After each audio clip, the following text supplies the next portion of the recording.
Salut la team, j'espère que vous allez bien. Aujourd'hui on se retrouve pour une vidéo un peu spéciale parce que dans cette vidéo on va comparer le Pico 4 qui est sorti tout récemment avec son futur concurrent l'Oculus Quest 3 ou le Meta Quest 3. Donc dans cette vidéo on va comparer les deux, à savoir s'il vaut mieux acheter le Pico 4 plutôt que d'attendre et d'acheter l'Oculus Quest 3, même si on va voir qu'on n'a pas beaucoup d'informations sur le Meta Quest 3, mais on peut déjà se faire une idée, à savoir faut-il acheter le Pico 4 ou le Meta Quest 3. Alors n'hésitez pas à vous abonner à la chaîne, à mettre un gros pouce bleu et surtout activer la cloche de notification parce que ce sont des moyens gratuits qui permettent de soutenir la chaîne. Ce qu'il faut savoir avant de commencer cette petite comparaison, c'est que avant, Meta était vraiment la seule entreprise à proposer des casques avec un excellent rapport qualité-prix, bien en dessous des 1000 € au grand public.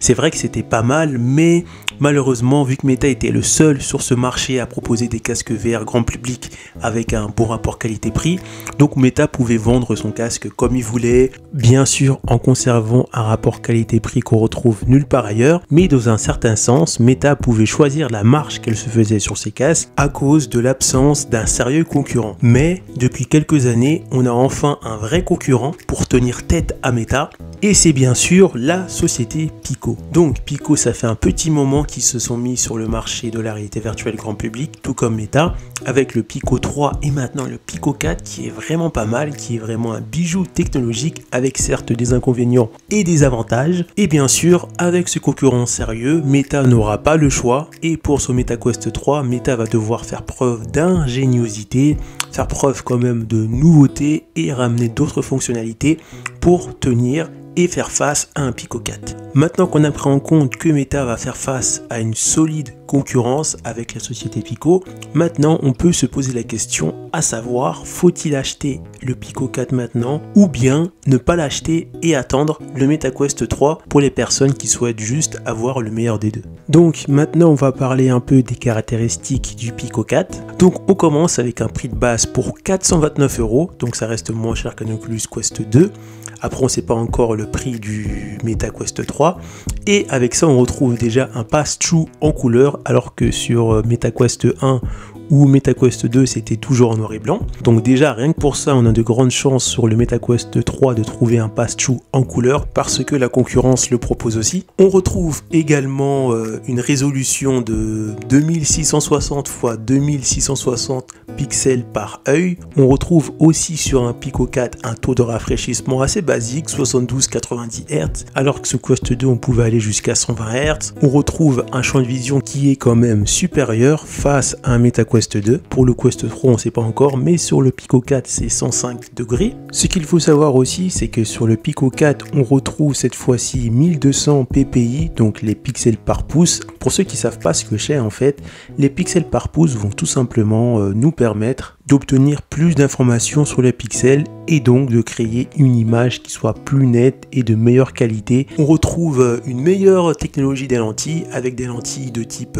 pancake. On retrouve comme processeur le même processeur qu'on avait sur le Meta Quest 2, donc un Snapdragon XR2, et le poids est relativement correct, pas très lourd, 295 grammes, soit à peu près 300 grammes, ce qui est vraiment très correct. Donc ce casque, on retrouve aussi 8 Go de RAM, avec comme tracking Inside Out 6 d'étoffe avec 5 caméras intégrées pour une autonomie de 3 heures, et le stockage on retrouve 128 ou 256 Go. Maintenant qu'on a vu et entendu les caractéristiques de Pico 4, on peut répondre à la question même si on ne connaît pas entièrement toutes les caractéristiques du Meta Quest 3. Donc pour moi, après mon avis reste assez subjectif parce qu'on ne sait pas encore en détail toutes les caractéristiques du Meta Quest 3.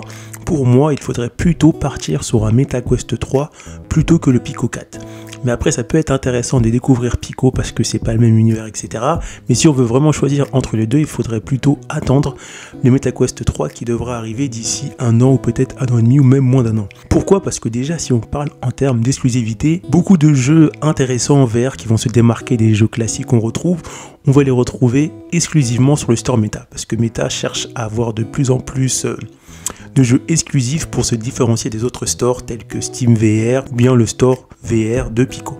Mais aussi ça reste un désavantage et c'est plutôt un avantage pour Pico parce que Meta, on va dire, c'est plutôt quelque chose de fermé alors que Pico se dit plus ouvert. Après peut-être que Pico sera renfermé par la suite, mais pour l'instant Pico c'est assez ouvert. On voit en termes de confidentialité et de données, ils sont assez transparent. Après peut-être que ça va changer, mais pour l'instant c'est comme ça. Autre désavantage aussi qu'il faut prendre en compte, c'est que Meta a toujours vendu le plus de casques VR au monde, donc forcément s'ils font face à un sérieux concurrent, ils vont faire en sorte de révolutionner leur dernier casque pour écraser la concurrence. Donc je m'attends à MetaQuest 3, on va dire pas forcément révolutionnaire, mais plutôt avec de grosses améliorations ou des améliorations suffisantes pour faire face à la concurrence, donc le Pico 4. Et je pense que Meta déjà va mettre le pass-through en couleur pour la première fois dans ces casques, on va dire moyenne gamme, parce que sur le Quest 1 le pass-through est en noir et blanc, sur le 2 pareil, mais vu que Pico a proposé ça avec un bon rapport qualité-prix, si Meta veut faire face à la concurrence, on va aussi avoir un pass-through en couleur. Donc pour l'instant ça reste une hypothèse, mais je pense que c'est sûr à 80%. On va aussi, je pense, avoir un écran avec une résolution supérieure au Pico 4. On va retrouver, je pense, les mêmes lentilles de type pancake. Et aussi pour le processeur, donc selon les rumeurs, il va être 2 fois plus puissant que le processeur Snapdragon XR2 qu'on retrouve sur le Pico 4 ou bien sur le MetaQuest 2. Donc c'est soit 2 fois ou 4 fois plus puissant. Je m'attends également à retrouver plus de pixels par pouce sur le MetaQuest 3 que sur le Pico 4. Mais on sait déjà que si Meta écrase la concurrence avec son futur MetaQuest 3, son concurrent Pico 4 ne va pas tarder à répondre, peut-être dans 1 an ou bien dans 2 ans, après la sortie bien sûr du MetaQuest 3, avec des caractéristiques similaires au MetaQuest 3 ou peut-être un peu mieux. En tout cas, cette guerre des casques VR moyenne gamme est véritablement une aubaine pour nous parce que ça va nous permettre de trouver toujours des casques malgré la crise avec toujours un meilleur rapport qualité-prix et surtout avec de très bonnes caractéristiques. Surtout si ces deux concurrents sur le marché des casques VR moyenne gamme veulent rester compétitifs pour vendre le plus de casques tout simplement. Donc voilà, vous avez mon avis. Pour moi, il faut plutôt aller sur le MetaQuest 3 ou au moins attendre de voir les caractéristiques du MetaQuest 3, mais moi je pense qu'il faut plutôt aller vers le MetaQuest 3. Donc on arrive à la fin de cette vidéo. Si cette vidéo vous a plu, n'hésitez pas à vous abonner à la chaîne, à mettre un gros pouce bleu et bien sûr on se retrouve pour une prochaine vidéo. A plus la team!